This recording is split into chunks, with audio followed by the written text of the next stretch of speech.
What's going on, draft junkies? We are back here once again on the BackDraft podcast, where we dive into the draft classes of the past in immense detail, maybe more detail than you need.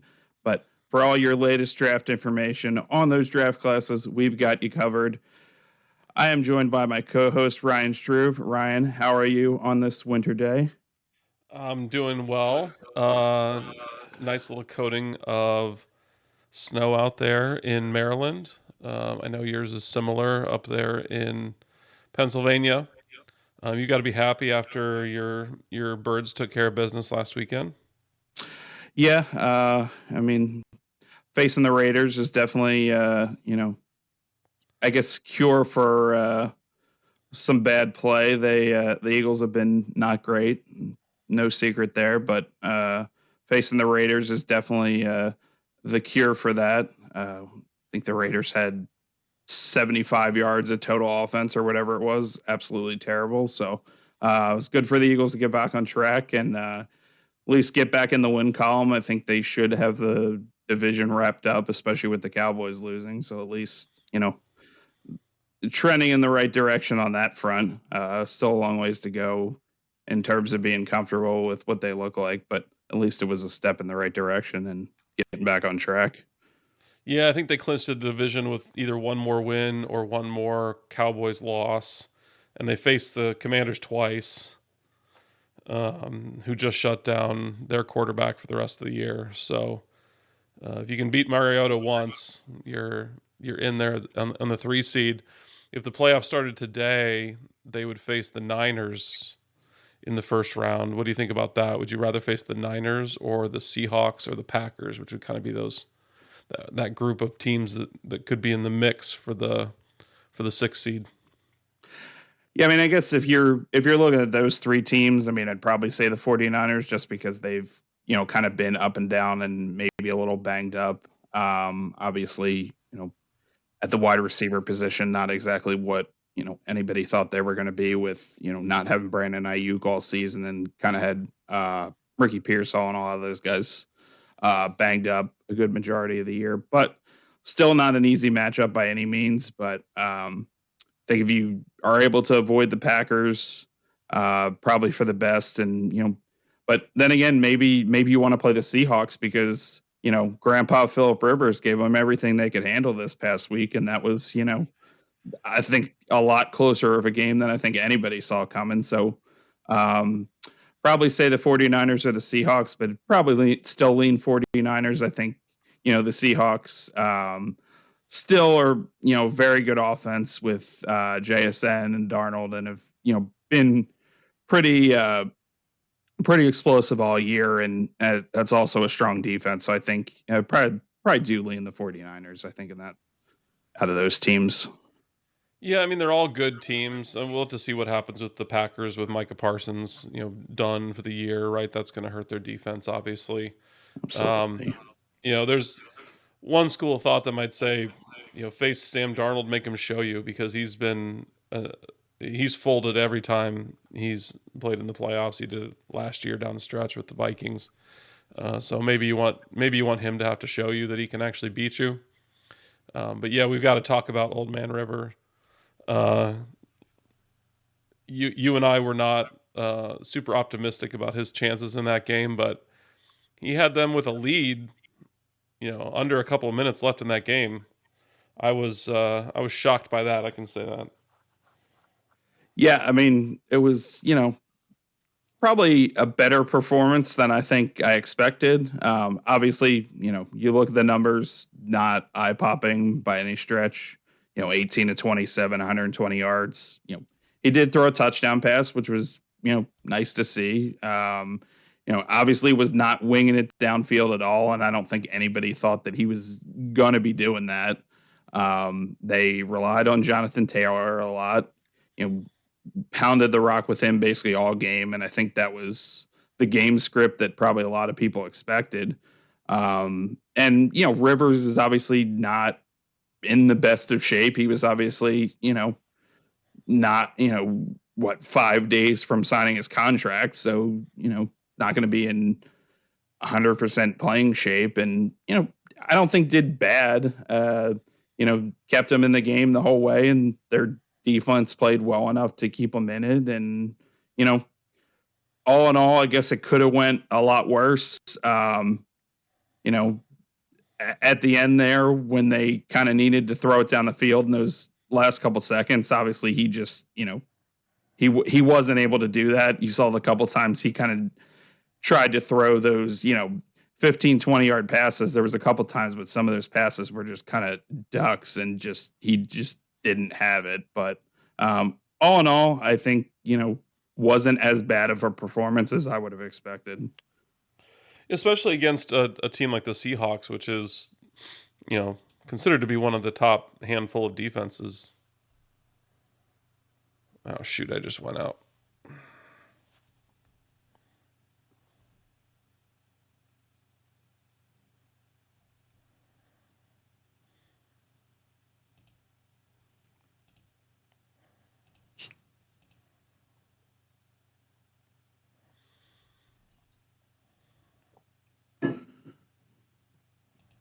Are you there?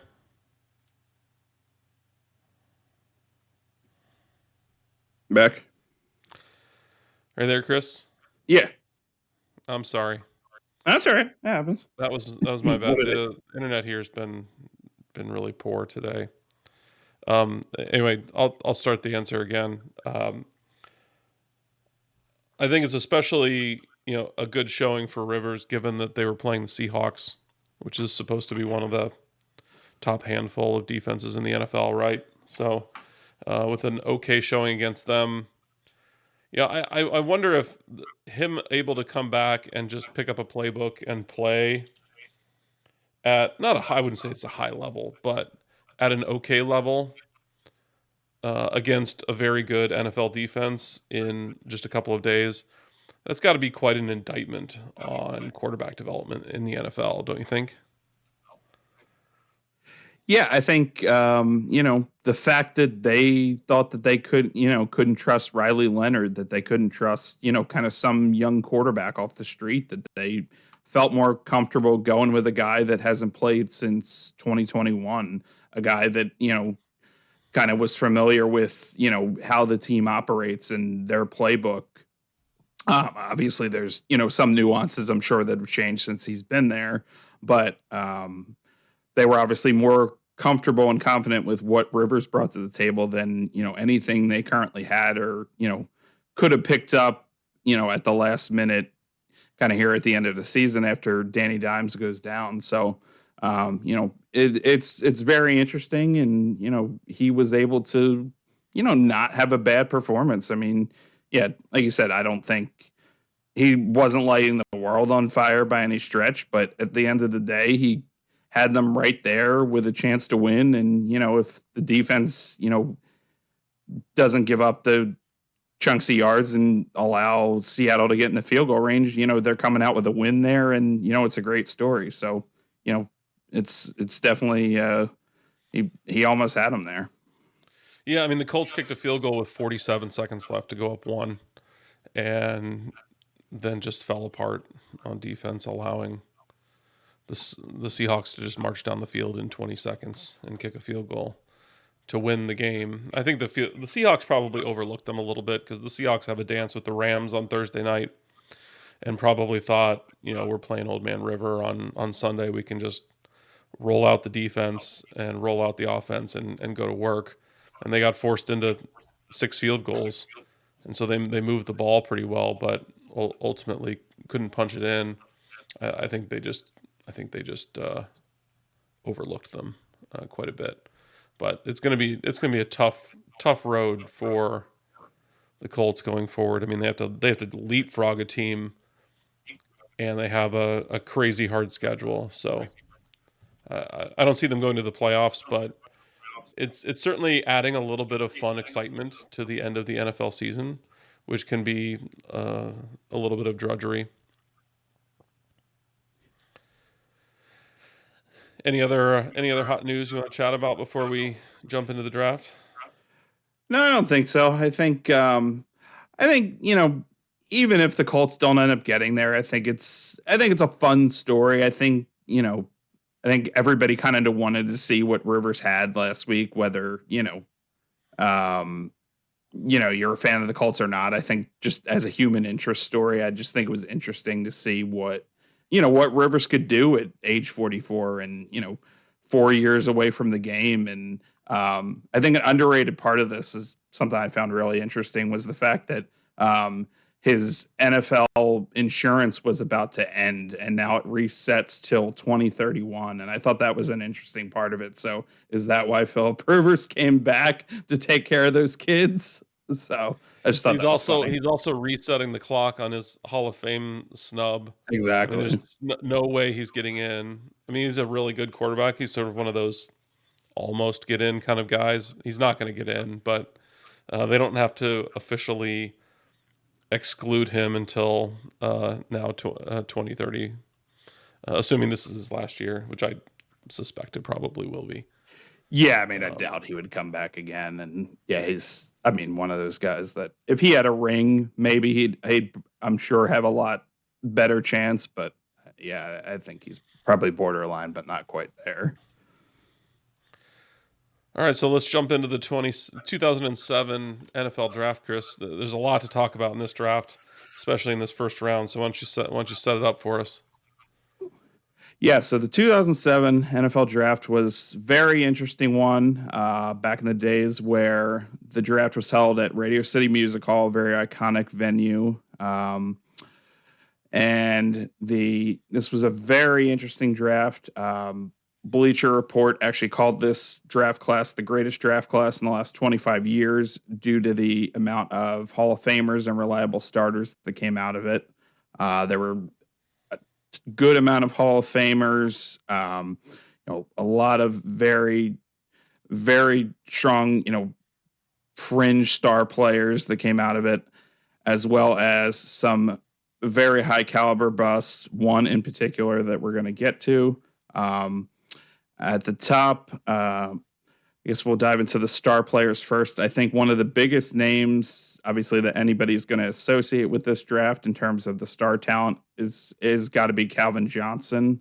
As far as Calvin Johnson, what do you remember about him coming into this draft, Ryan?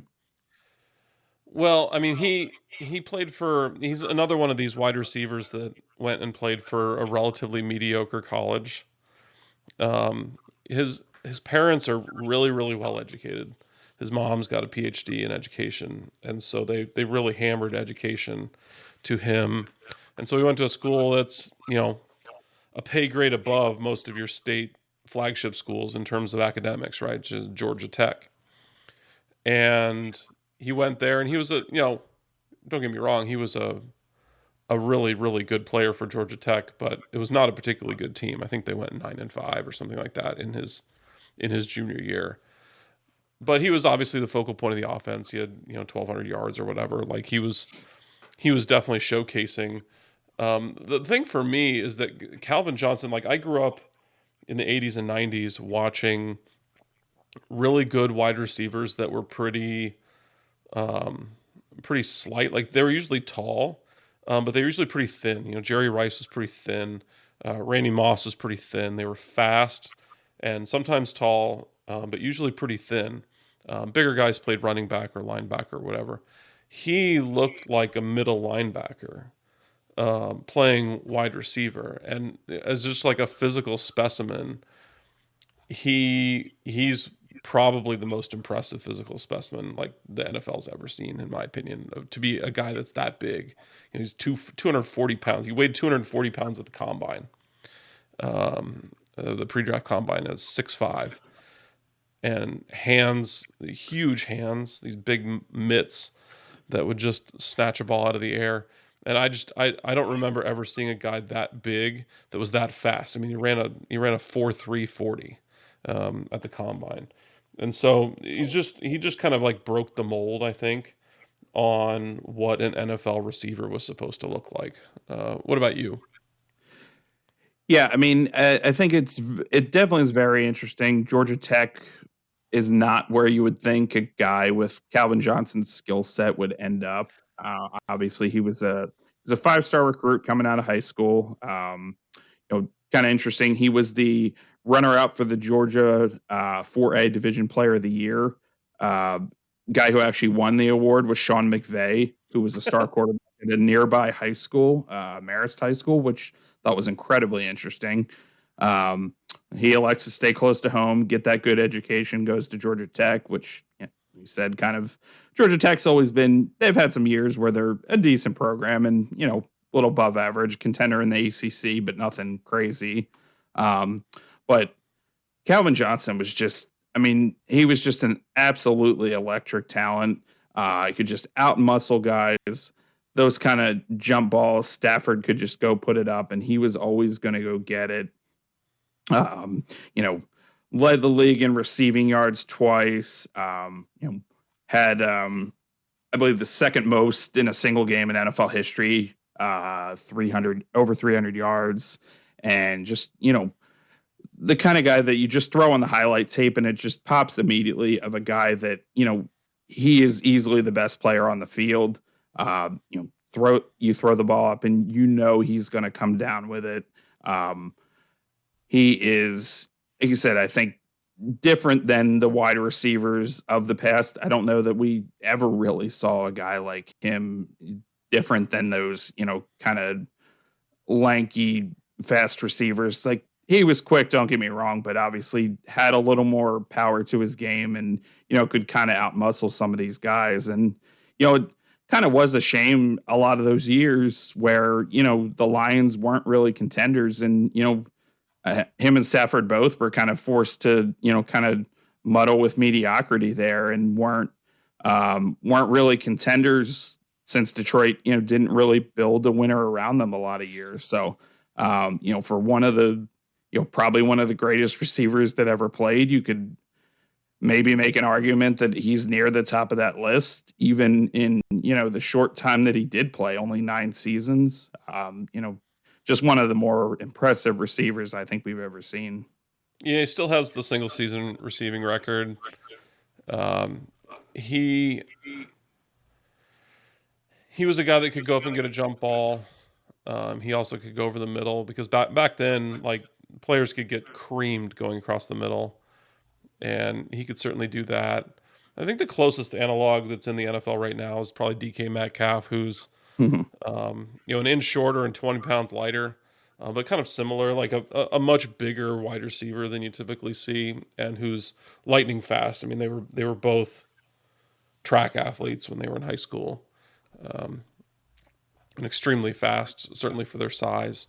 But I think Megatron had just better hands than DK. And unfortunately, like you said, unfortunately, he only played in two postseason games in his entire career, which is unfortunately a trend for some of the guys that are in this draft. They were really great on really terrible teams for a long time, but then sort of inexplicably just retires after 9 years, which I think is probably a testament to the fact that his parents are so well educated, in my opinion. I mean, he didn't have like crazy injuries. He didn't blow out his knee at the end of that 9th year or something like that. Like, he was still in his prime. He had a 1,200-yard season his last year in the NFL. And I think he probably just thought he had other things to do with his time. He had made his money. He clearly had made enough money in the NFL and wanted to get out before the game ruined him physically. Yeah, I mean, certainly, you look at it, he's only, I think, 37th all time in receiving yards, which, you look at the name Calvin Johnson, you would think he's a lot higher up on that list, but obviously only playing the short time that he did, that's not the case. But I mean, his 11,619 yards, ranked 4th in a player's first 9 seasons. Only Julio Jones, Torrey Holt, and Jerry Rice have more, which speaks to the company that he's in.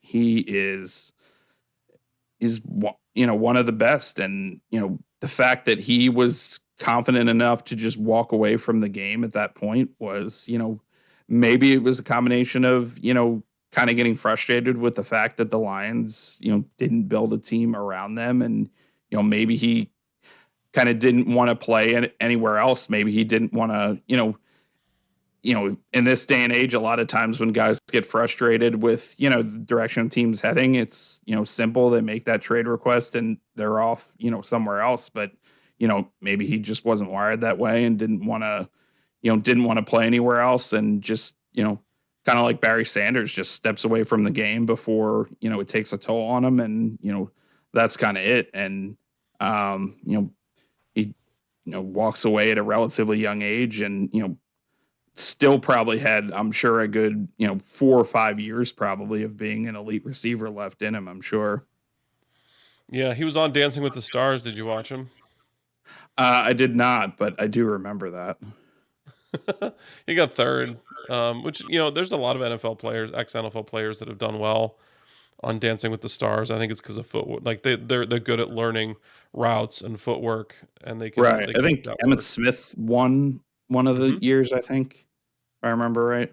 I mean, there's been so many of them. I mean, Yeah, and Calvin, did a lot of work after he retired with Harvard University and CTE, so that had to be on his mind at the time as well. But we could probably do a whole show about Calvin Johnson. absolutely. 3 other players in that first round. I mean, the first round. Let's start from the beginning. The first round was loaded. There were 17 players out of the first 32 picks that went to a Pro Bowl, which is very, very loaded. Usually, it's Pretty more like impressive. Yeah. 10, You know, maybe at most. Joe Thomas was picked third. Not a lot to say about an offensive lineman, but he played over 10,000 consecutive snaps in the NFL, which is unbelievable for an offensive lineman. To not get injured, not tweak anything, not have to come out for a couple of plays over the course of a decade is pretty remarkable. yeah. I mean, Joe Thomas was, great, 6-time first team All Pro, which is pretty astounding. Another guy that played his entire career in one spot with the Cleveland Browns, which, considering, the down years that they've had to spend your entire career with the Browns is, a kind of testament to his loyalty. Obviously, he, must have enjoyed his time there and obviously did have that loyalty to the franchise. The 167 starts is incredibly impressive. Obviously, did end up in the Hall of Fame and for good reason.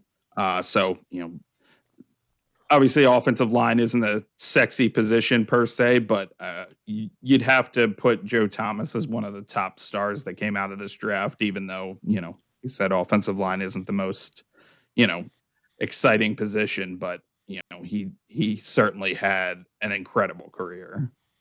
That's true. And there's 2 more guys that are already in. Patrick Willis was picked 11th. Another guy that stayed with it one team his entire career. And he actually played less seasons than Calvin Johnson did. He only played 8 seasons in the NFL.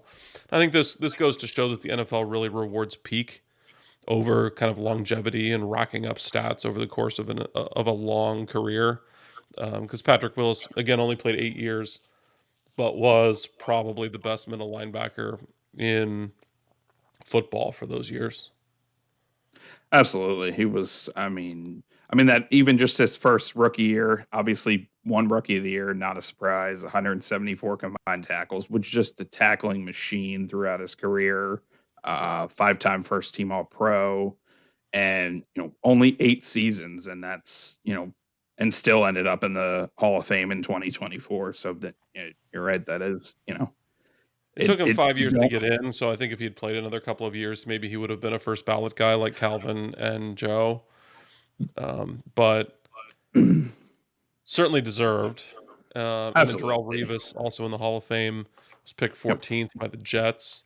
And the Jets were actually a pretty good team before this season, so they were kind of adding to a team that was already decent because they had the 25th pick, which means they had done pretty well the year prior. And Revis is the first guy I remember in the NFL.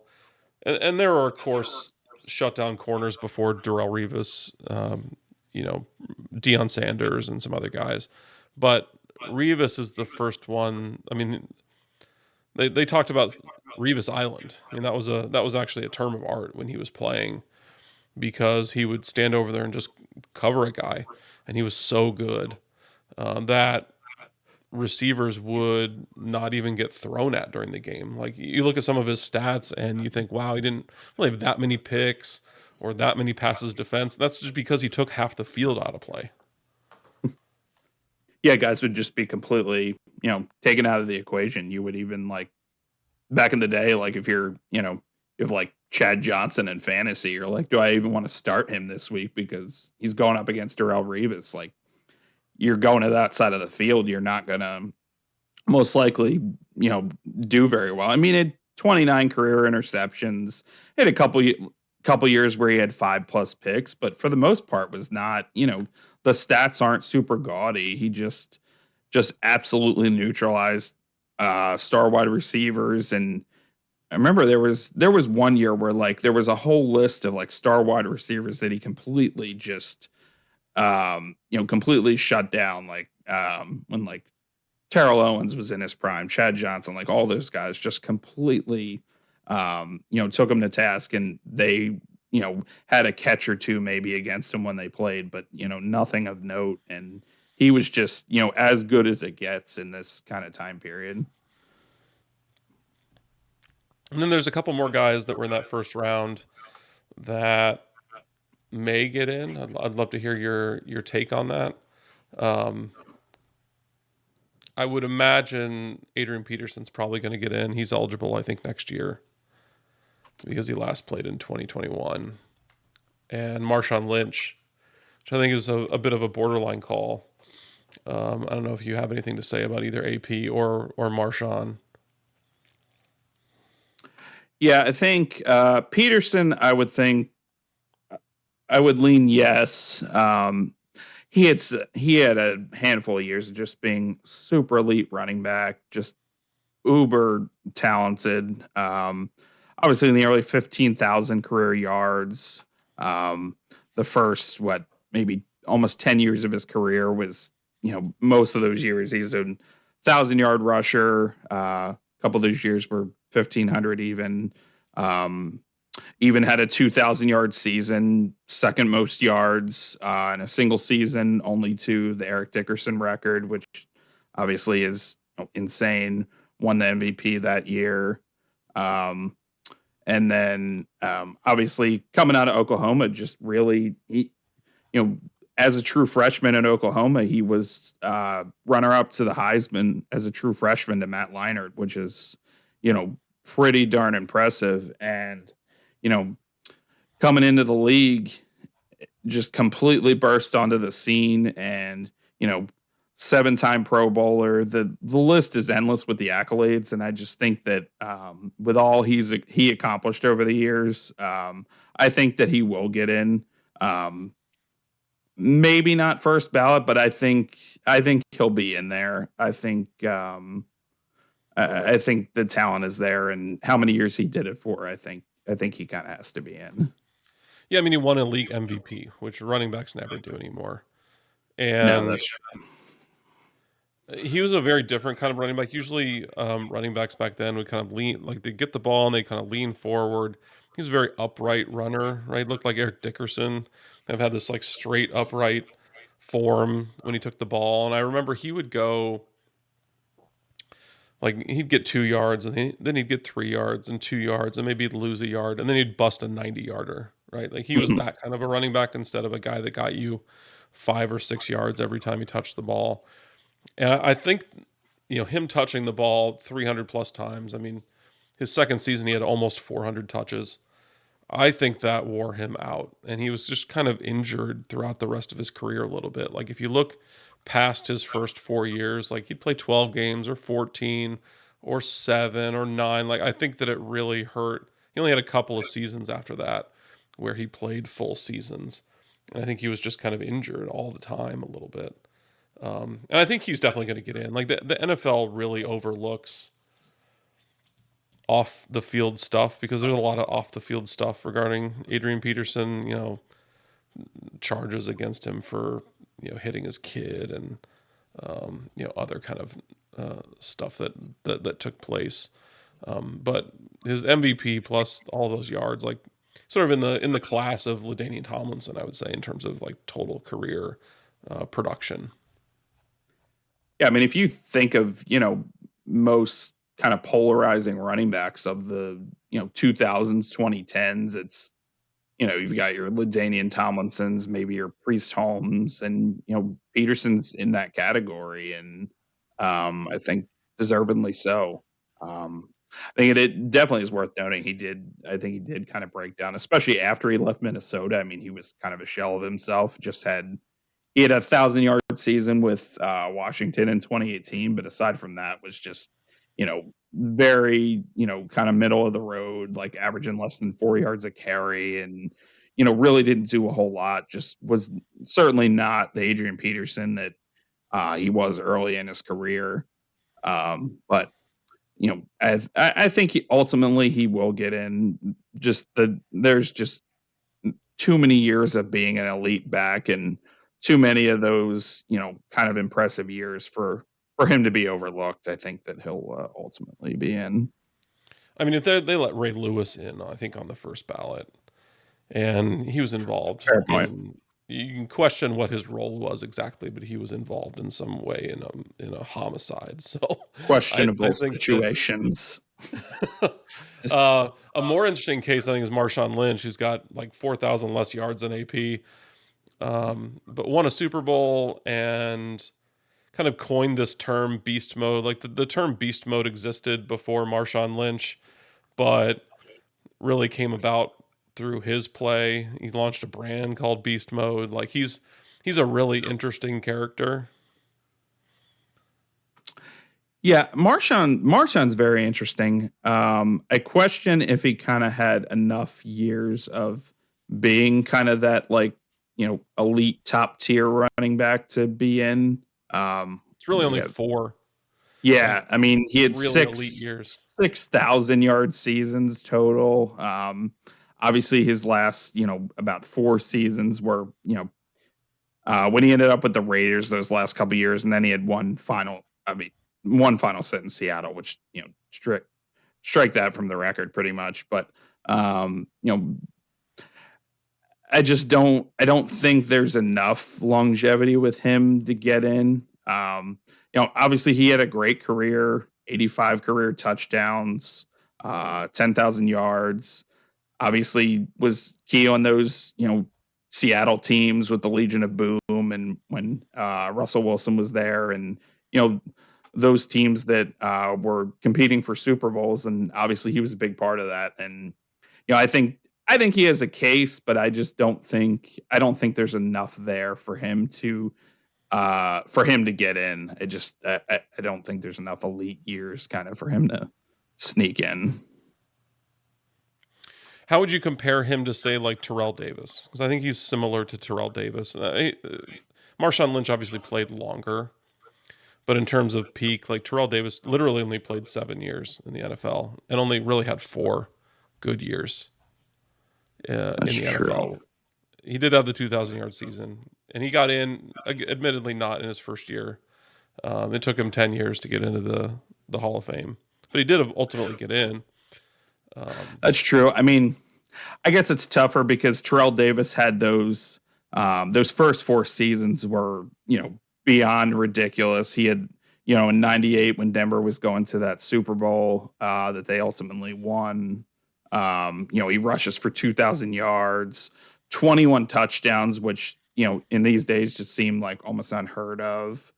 Um, you know, 1,500-yard season, 1,700-yard season, 2,000-yard season, and he gets 36, almost 50 touchdowns in a 3-season span. And then obviously the injuries, kind of hold him down over those final couple seasons. But that kind of historic run there, and then he does have 700 in his final season. Not bad. I think if Marshawn would have had maybe if he would have had like multiple 1,500-yard season, he just had 1,500-yard seasons, and then kind of not much. He had a 1,300-yard, and and then 1,200-yard seasons, which is solid, but not like anything insane, especially kind of in, closer to this era. I just think, I just don't think there was enough there, enough kind of elite seasons for him to get there. Yeah, actually, it makes me question whether Terrell Davis should even be in the Hall of Fame, given the. It's just such like, I mean, that, his first 4 years are obviously insane, but like that's all it was basically 4 seasons. Like, other than that, he has what, like, 1,100 yards, give or take, for his final 3 seasons, and he only played 7 total. I don't know that he should be in. I mean, that's half super the yards of impressive. Adrian Peterson. Yeah, like, I don't know. Like, those 4 seasons are ridiculous, and obviously that 98 season with 2,000 yards and 21 touchdowns is insane, but I don't know that.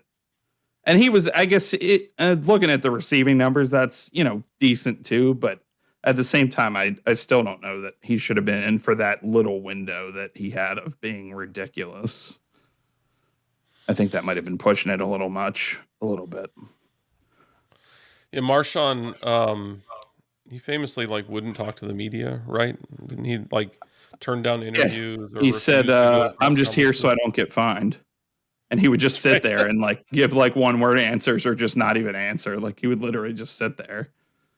Surprised he didn't play for Bill Belichick. Bill Belichick loved to do that. He would have been the perfect Belichick player, although Belichick probably would have hated him. Yeah, I mean, he had some off the field stuff too. Ran over some lady in the middle of the night when he was a young player in the league, and some other stuff. But he was the first brand ambassador for the NFL, for the NFLPA rather, which is interesting given his kind of low key persona during his career. For him to then, be a brand ambassador is kind of interesting.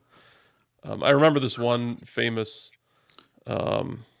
clip of him on the sideline with the Seahawks, where he was talking to Richard Sherman about what he was doing over the holidays. I know where you're going with this. He was going to go back to the hood and hand out turkeys to people. Yes, that's an iconic restore clip. his community. So if he's anything like that, I don't know that he knew that he was getting mic'd at the time, but this seems like a decent guy. I don't have a lot to say about him as a person, but he was a very exciting running back. He won one ring and should have won a second one if the Seahawks run him in instead of throwing the ball at the end of that Super Bowl against the Patriots. Still the dumbest play call in the history of sports, I think, at the end of a game. I don't understand how you have a bowling ball of a running back, just an incredible power back, and don't hand the ball to him and throw it on the 1 yard line, but I digress. Some other good players in that first round, right? There was LaRon Landry was a really good player. Lawrence Timmons was a good player. Any other kind of exciting guys you want to talk about at kind of the high end? Yeah, let's see. Good on the list here. I mean, towards the end of the first round, Greg Olsen ended up having an incredible career, taken by Chicago, but ended up, having a good career with the Panthers as well. Tight end down in Miami, probably one of the better tight ends of kind of the 2010s. Probably, I mean, maybe not for where he was drafted, but Ted Ginn ended up having a decent career. Kind of was labeled a bust at first for where he was taken, because he was taken 9th overall, but ultimately, kind of as a kind of a slot receiver and kick returner, ended up having a decent career, playing for a handful of teams. Ended up, Saints, Panthers, 49ers, maybe not what you want for the 9th overall pick, and didn't really make it work in Miami, but overall wasn't as much of a bust as, he could have been in that spot. Just didn't really work for the Dolphins.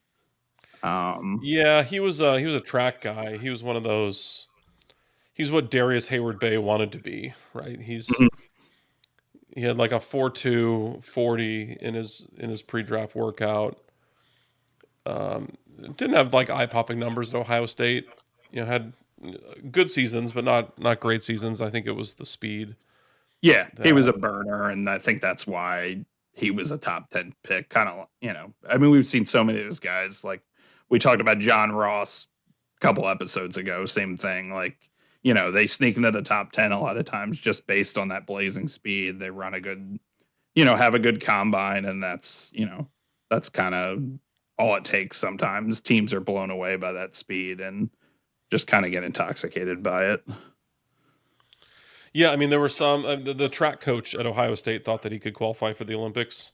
I guess he was timed at 10.2 in the 100-meter dash, which is only a tenth off of the best time in NCAA last year.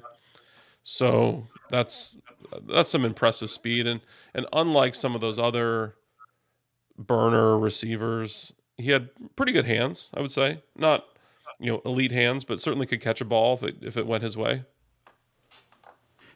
Yeah, I mean, he was kind of a guy that, decent enough hands, and if you got him in space, like he could make plays, and ended up being solid. I think, obviously not like a starting caliber wide receiver, but a guy you could put into the slot, and kind of a guy that excelled after the catch, and ended up having a good career for himself. All things considered.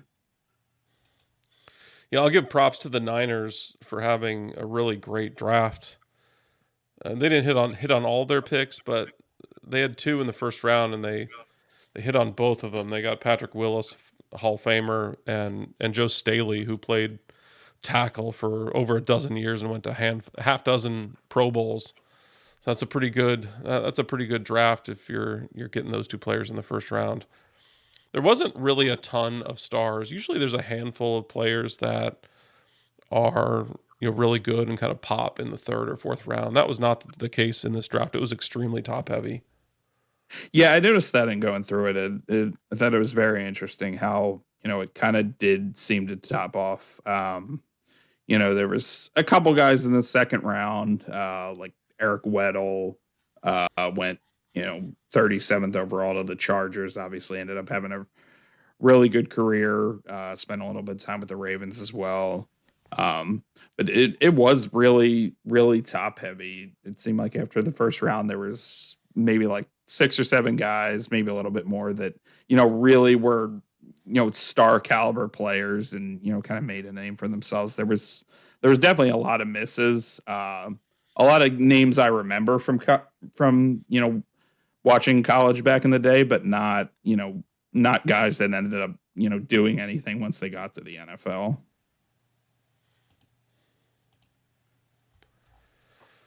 Yeah, the Steelers got Lamar Woodley in the second round, which is obviously a really good pick. He's not a Hall of Fame caliber player, but a very, very good player on some really good Steelers teams. Well, we Ryan got to talk about the guy at Khalil the top was of the draft. Ryan Khalil went 59th overall to the Carolina Panthers. 5-time Pro Bowler, center, was very good for them over the years. Jacoby Jones went in the third round to the Houston Texans. Wide receiver from Lane College, which is a Division II school in Jackson, Tennessee, that I had never heard of. Obviously ended up on the Ravens and ended up winning the Super Bowl with them. So obviously that was a pretty, ended up being kind of a underrated selection. Well, shall we talk about the guy at the top? Let's dive into probably one of the bigger busts that the NFL draft has seen. Yeah, I mean, he's on the top of most lists for the biggest draft bust ever. JaMarcus Russell, the massive quarterback out of LSU. He was 6'5", I think, and like 260. There's this humongous human being.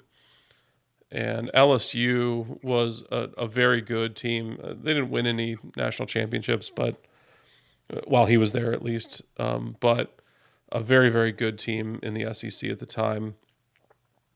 And what do you remember about JaMarcus coming into that draft? There was a lot of debate between him and Brady Quinn going into that draft. Yeah, I mean, for those, the year or so before that, even leading up to that draft, it seemed like Brady Quinn was kind of the consensus number one pick, that he was going to be the guy that was going to go number one. Uh, JaMarcus Russell kind of came out of nowhere to kind of steal that mantle. Russell won the starting job as a junior. He beat out Matt Flynn, who also ended up in the NFL with the Mm-hmm. Packers and Seahawks. Also beat out Ryan Perrilloux, who was a big time recruit and was supposed to be kind of the next big thing at LSU after Russell, but ended up flaming out. I think ended up transferring after that. But as a junior, Russell leads the Tigers to a 10-2 record. There's 28 touchdowns, 8 picks, as a big season, 3,100 yards.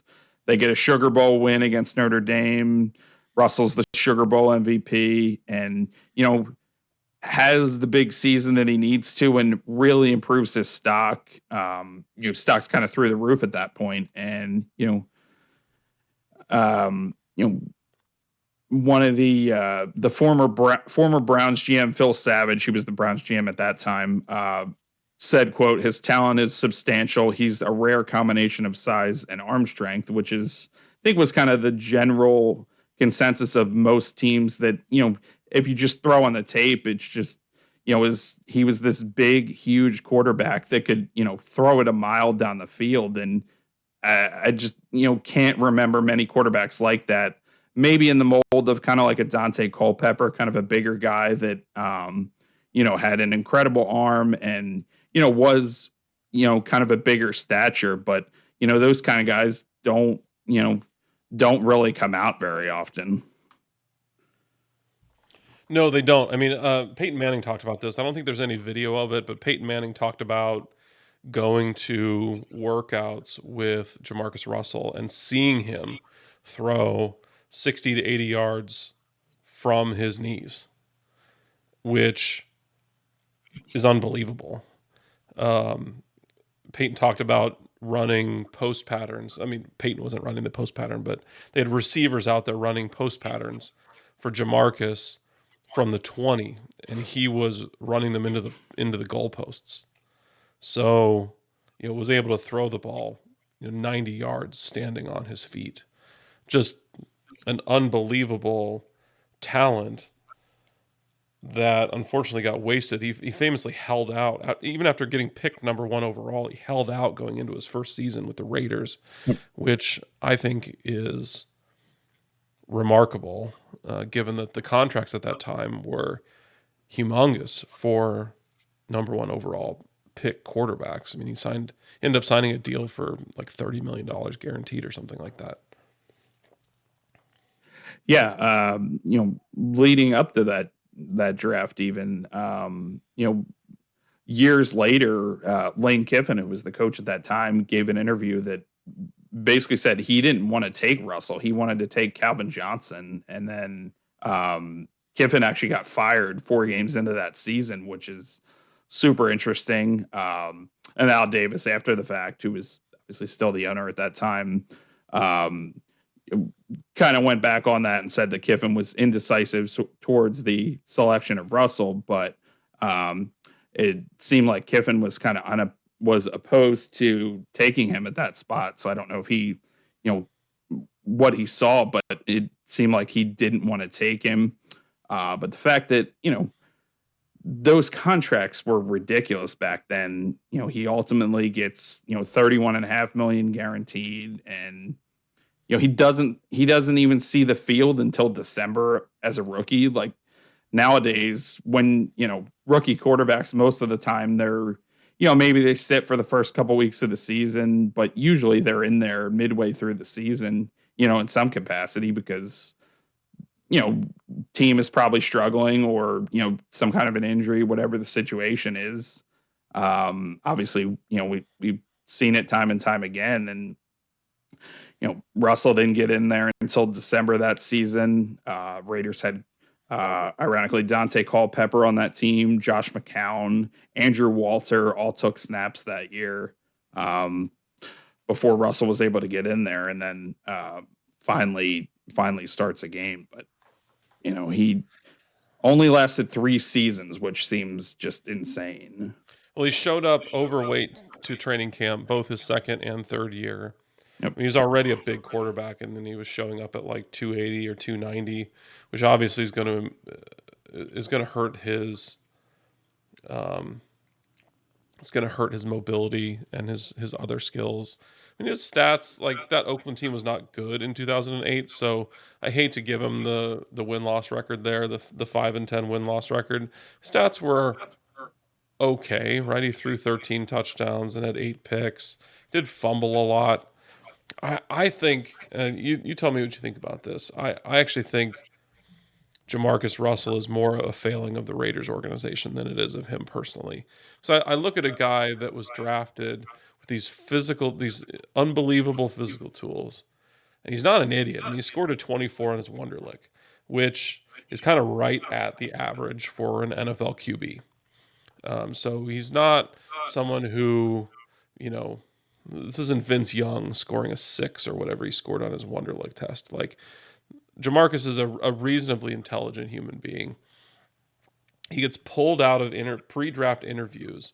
I think Matt Millen talked about this, that he got pulled out of a pre-draft interview because the Lions obviously interviewed him because the Lions had the number 2 pick in the draft, and pulled him out of it for being overly distracted.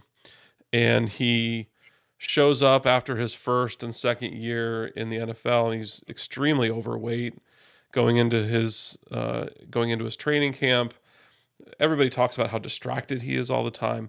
I think the guy had ADHD and was completely unmedicated, and because of his contract and because of you get these hangers on that are around you, all these yes men when you're a multimillionaire at 21, which he was. I think that if he had been in a good organization that would have gotten him the medical attention he needed and gotten him, with somebody not watching over him like a parent necessarily, but somebody who was giving him some accountability, I think he might have turned that talent into something much, much better than ultimately what he was, which was basically a laughingstock. I mean, he's got arrests for codeine syrup stuff, which is addiction related, which would line up with ADHD, his weight problems, his inability to make those kind of choices as a young man. There's a lawsuit where he was accused of taking a $70,000 check from a charity. Like these are not the actions of somebody who I think is necessarily a bad guy. I think he probably, it all lines up for me as somebody who's faced some of these challenges before. Boy, that looks like a young man that had a ton of physical tools, was intelligent, bright guy, and just nobody around him to help him get the medical attention he needed. And I wish that he would have, because I think he could have been fantastic. Yeah, I mean, I think that's a fair point. I mean, if you look at, the way he started out, like that 2008 season, like it's not a bad season. I mean, certainly not eye-popping, but I mean, 13 touchdowns, 8 picks. Obviously the completion percentage isn't, great, but I mean, that's a lot of pressure on, any athlete to come to the league, be the number 1 pick. And, I think the way some of these guys, like the way your stock grows, kind of out of nowhere. I don't think he was viewed as, a guy that was going to be like a top 5 pick, kind of heading into his junior season. And he just kind of comes out of nowhere, has this big year, and, is all of a sudden thrust into that conversation of being the number 1 pick, gets picked there, and then, isn't put into the best situation. And if he was, kind of battling those, having those, issues, then, if they, as an organization didn't do anything to help him, I mean, that, that's just as much on them as anything else. You can't really, if they're not giving him the help that he needs, then, what, you know, it's not surprising that it ended the way it did. Obviously the final season was pretty brutal um for him, and maybe that, speaks with the fact that he kind of walked away from the game, like didn't end up on any other teams after this. And his career just kind of faded away. Most guys after, even if they are kind of labeled a bust, they'll end up signing somewhere else, maybe kind of getting a second chance to do something. And he kind of faded away and didn't really, kind of keep chasing that dream. So maybe he just didn't want to deal with that anymore, and that was it. But it definitely is a sad story. Yeah, an incredibly sad story. And he played for a new coach his second year. Tom Cable was like a brand new NFL coach for the Raiders his second year. I don't know. I feel like this is more of a tragedy on the organization, and the Raiders are historically bad about this kind of stuff, right? They're not an organization that puts a lot of structure on their players and a lot of accountability and a lot of winning. Yes, they've won some Super Bowls, but I think it's almost in spite of their talent, because they've had some really great teams over the years. I wish he would have gotten into a better organization, because I think the young man could have had a much different story ultimately. But it is what it is. He did try to back into football. Allegedly wrote letters to all the teams asking to just be their water boy or something. But no teams responded to that. So I hope that he didn't burn through that $30 million, because $30 million of 2007 money is certainly plenty to have your lifestyle set up for multiple generations. Yeah, I All right. mean, yeah, it's just, I don't know. All in all, it's just a super sad story, and I think that the fact that I think if he would have landed in a better situation, maybe things would have been different if he ended up in a better organization, because obviously the talent was there, and at some point it just kind of fell apart. But hopefully that something that we haven't seen to that degree really since, and hopefully it's something we don't see again, at least in that kind of at that level. The next episode of BackDraft, what are we going to be breaking down? Yeah, so as the story goes, we'll shift back to the NBA. We'll get into the 1996 NBA draft, take it back a little bit to the mid 90s, to a pretty star-studded draft. Had some of the bigger stars of the late 90s, kind of early 2000s, and up into the next decade. So we're going to dive into that. A lot of big star players in there. Not as many busts in this draft, but this will be a lot of fun to break down. Some pretty big names in here, so I'm excited to get into this one next week. Great. I'm looking forward to it. And until then, hope you have a great weekend and the Eagles keep winning. Yep. Well, have a good one, everyone. Thanks. Bye.